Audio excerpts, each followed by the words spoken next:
Praise the lord. ఈరోజు వాక్య ధ్యానాంశంగా మత్తయి సువార్త 14వ అధ్యాయము 14వ వచనం చదువుకుందాం.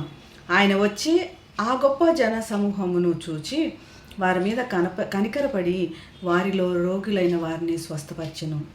యేసు ప్రభు ఏ రీజన్ బట్టైనా, ఎటువంటి కారణాన్ని బట్టైనా మన ప్రార్థనకు జవాబు ఇయ్యక మానడు, మనకి రెస్పాండ్ అవ్వకుండా మానడు అన్నది ఈ వాక్యం ద్వారా మనం తెలుసుకోగలుగుతాం.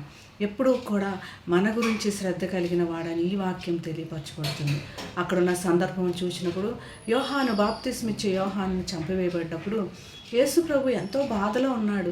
ఆయన దూర ప్రదేశానికి వెళ్ళి ఓదార్పు పొందాలనుకుంటున్నాడు. యోహాను తన హృదయానికి ఎంతో దగ్గరైన మనిషి. ఇటువంటి సందర్భంలో కూడా మరి అనేకులు యేసు ప్రభు కోసం ఎదురు చూస్తున్నట్లు గ్రహించారు. ఆ జనసమూహము ఆయన్ను చూడాలని, ఆయన దగ్గరికి స్వస్థతలు పొందాలని, అవసరాలు తీర్చబడాలన్నట్లుగా ఎదురు చూస్తున్నట్లు గ్రహించిన యేసు ప్రభు వారి దగ్గరికి వచ్చినట్లు చూస్తున్నాం.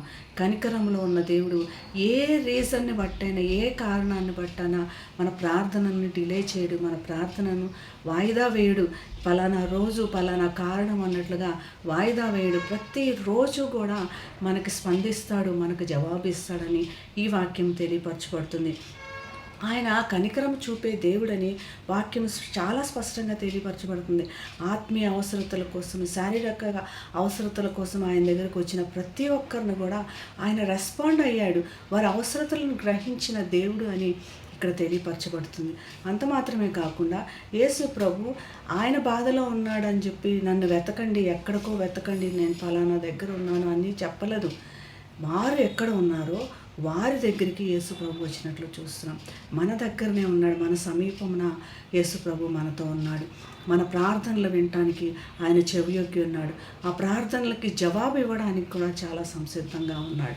అవి రిసీవ్ చేసుకోవడానికి మనం సిద్ధంగా ఉన్నామా లేదా అన్నది గ్రహించాలి. వారందరినీ స్వస్థపరిచాడు, వారందరినీ తృప్తిపరిచాడు, వారందరినీ శారీరకంగా కూడా వారందరికీ భోజనం వడ్డించినట్లుగా కూడా చూస్తున్నాం. ఇటువంటి ఏ అవసరతైనా దేవుడు ఈరోజు మన మధ్యలో అటువంటి గొప్ప కార్యములు జరిగించునుగాక. ప్రార్థన చేసుకున్నాం. మహాగణుడైన యేసయ్యా, స్తుతికి పాత్ర, మాకు సమీపంగా ఉండి ప్రభు ఏ కారణాలను బట్టి కూడా మా ప్రార్థనలు వాయిదా వేయకుండా మా దగ్గరకు వచ్చి మాకు సమాధానం ఇచ్చే దేవుడిగా ఉన్నందుకు నీకు వందనములు.